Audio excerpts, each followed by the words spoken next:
ওষুধের দাম যেভাবে বৃদ্ধি হয়েছে তার প্রতিবাদে বাংলার জননেত্রী আমাদের প্রিয় মুখ্যমন্ত্রী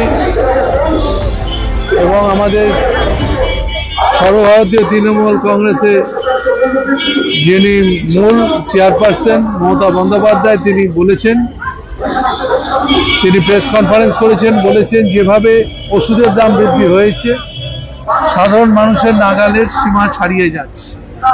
আমরা দেখতে পাচ্ছি যে কেন্দ্রীয় সরকার তাদের এই জনবিরোধী নীতির ফলে আজকে মানুষের কোনো ভালো হয়নি।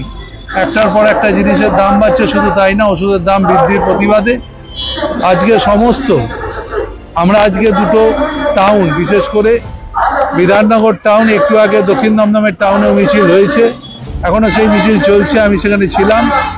আর এই মিছিলটা আমরা এখান থেকে সিটি সেন্টার অবধি নিয়ে যাবো। এই মিছিলের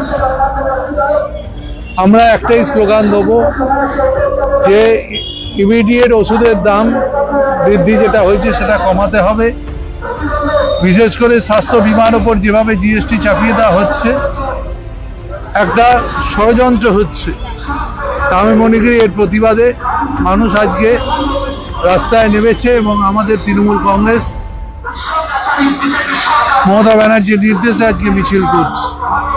এই মিছিলে আমরা একটাই স্লোগান, ওষুধের দাম কমাতে হবে, জনবিরোধী নীতি বিজেপির সেটাকে প্রত্যাহার করতে হবে।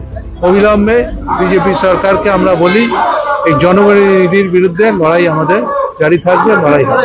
কোষাগার বাড়াবার একটা অপচেষ্টা করছে, তার প্রতিবাদ করছে। এই যে এত ওষুধ, প্রায় 900 ওষুধ, যার মধ্যে 748টা হচ্ছে জেনেরিক মেডিসিন, তাছাড়া 80 থেকে বেশি সংখ্যায় ওষুধ যেগুলোর উপরে 115%, 115.8% বৃদ্ধি হয়েছে দামে।